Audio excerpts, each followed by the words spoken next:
book. I wrote it. So I've been like heckling from the back. I don't know. I'm sorry for interrupting the performances for you guys.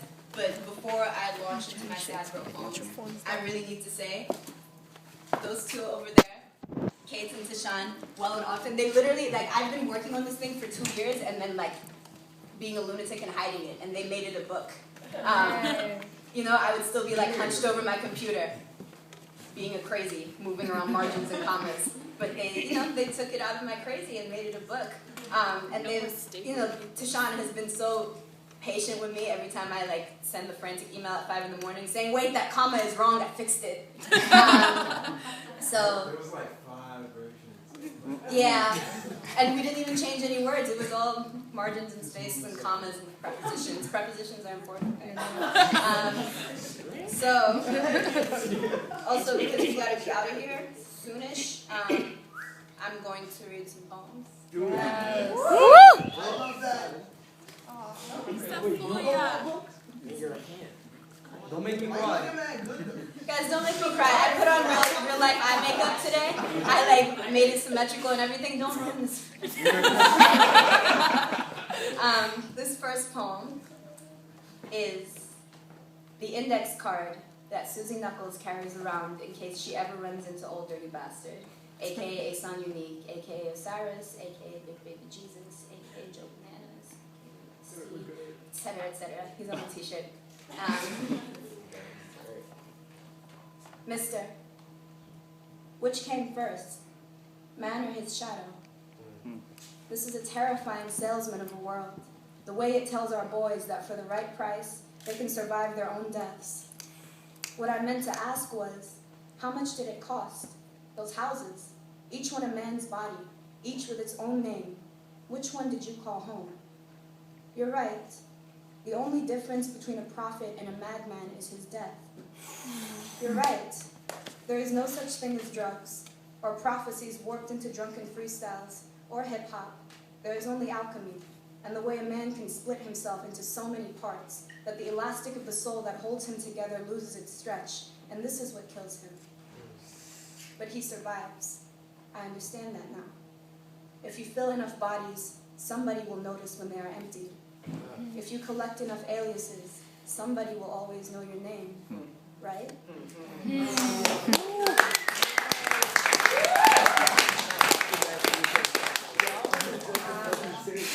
So we should probably get this out of the way early because it's going to keep coming up. Old Dirty Bastard is my patron saint. That's really all I have to say on that.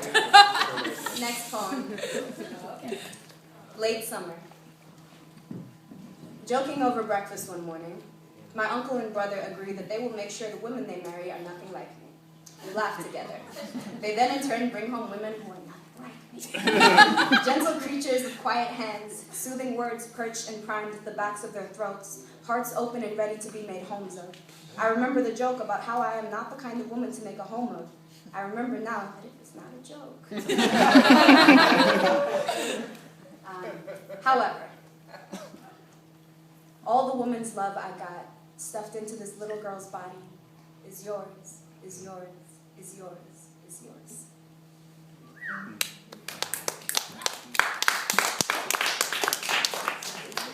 Midsummer.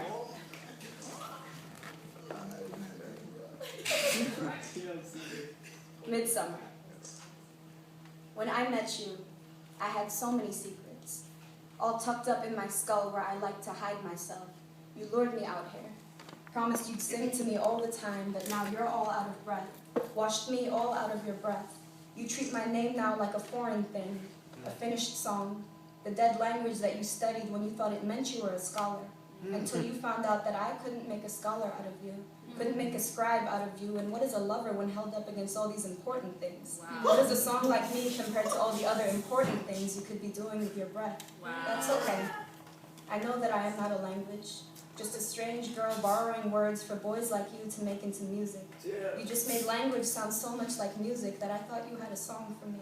Thought I was a song for you, a secret, whispered onto the nape of a lover's neck, safe in the dip of a lover's ear, pulled in the hollow of a collarbone to call home and stay a while. But languages die out when we forget the words. You forgot me, and it's so quiet now.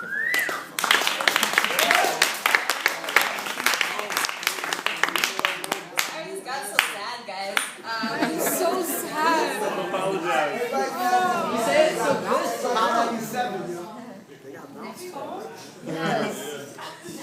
Susie Knuckles explains men and library books over breakfast. Footnote, Safia is eating breakfast, Susie Knuckles is eating chicken nuggets.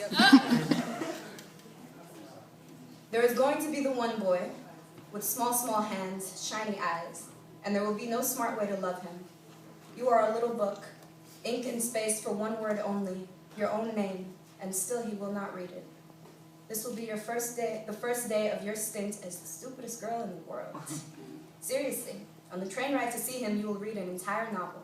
This is because every place your name should be is any place his mouth is not. But you do not know the word for no in his language. Good job. You've made your ability to make time for him your most attractive feature. Guess what you win? Another 40 minutes on the train with no book left to read. So I have a few series running through these books. One of the series is called Orpheus because I'm unhealthily obsessed with the myth of Orpheus. Orpheus was a demigod. He played really awesome music and it made nature do crazy things, in a nutshell. So this next poem is from the Orpheus series.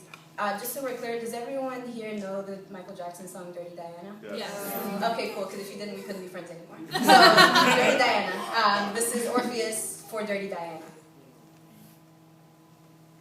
He is singing, and you'd swear on every tooth in your mother's mouth that it is just for you. You are a hollow instrument waiting for singer breath to coil into your empty spaces and make you alive. I know. This is your bruise, the man who said the song was yours. The music turned whisper come morning. The way your music men recommend you to each other, saying they'd never met a girl with so much room for another's breath.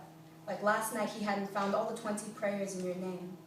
But the boys in the band, their mouths all full of song and woman name. They evict all your secrets from their bellies the moment you button up your blouse and go home. Diana, they say, the instrument's so empty she'll sing no matter what kind of breath you give her. Diana, the moon goddess, she'll suck the darkness all the way out of a room and invite you to come find it. Diana, nighttime name, nobody's song. The instrument the boys always blame for her hollowness. The girl they can't wait to turn to melody. Good song, I really like it. And this is also from the Orpheus series. So, this past April, I did a 30-30 challenge, 30 poems in 30 days. And what ended up happening, because I have like crazy obsessive tendencies, I was doing a series of erasures from Old Dirty Bastard's wikiquotes page.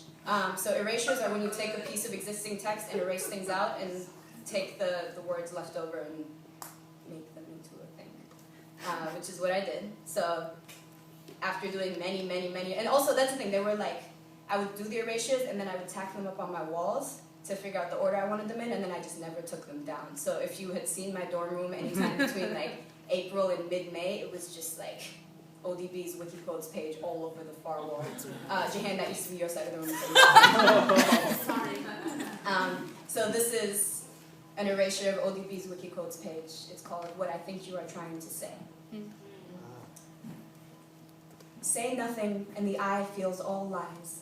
Now years disappear. I can't leave because I put an act like love to music.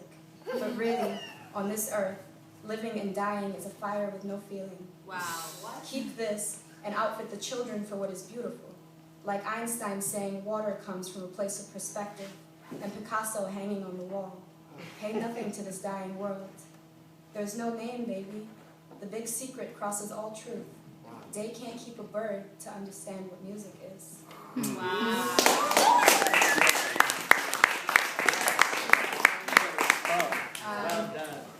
Okay, and then this poem is, so you guys know Aziza? Yes. Nobody knows me. Introduce her.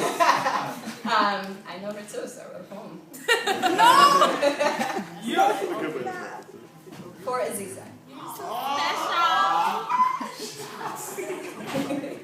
Blushing. I'm gonna cry.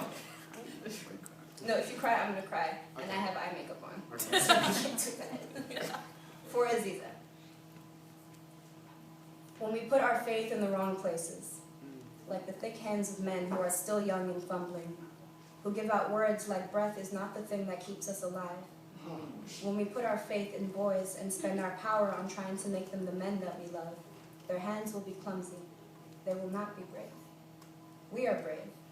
We come from places where people survive this. Yep. The small death of not being a girl that someone is in love with is not the big death, the main one.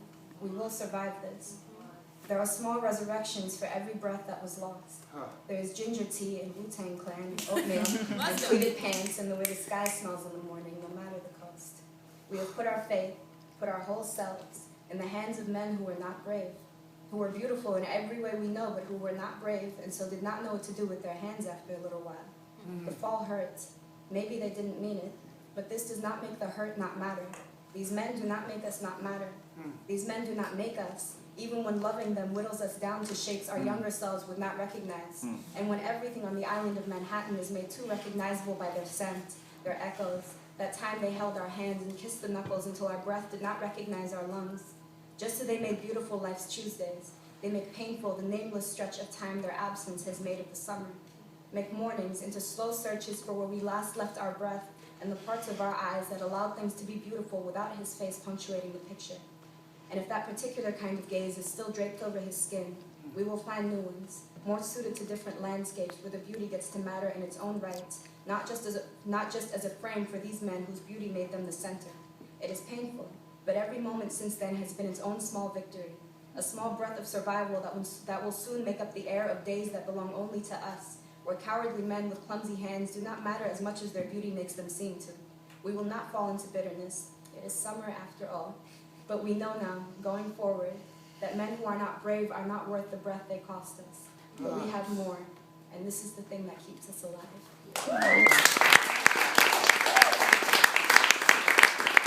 Good thing I'm a brave man, right? So, Susie Knuckles gets the last word. As she should. Hey, mister. I met you at a time when my life needed saving. And still I found a little room to save a little room for you. But forgot to save some for myself. Forgot to save myself. Thought that loving you would save my life. Thought that you would save my life just because it needed saving. And just because you were my life, I thought that you would save it. Thought you would be the kind of man who would know how to save himself, but you couldn't even save me, and I'm just a little girl, you know? Doesn't take that much saving to save me. Doesn't take that much room to save me. Doesn't take that much to save a little room for me. I'm just a little room, all empty now ever since I moved out of myself to make a little room for you. I was a little room for you, but my mama raised a house, raised a palace, raised a sky, raised a thunderstorm. You were just a little room, mister.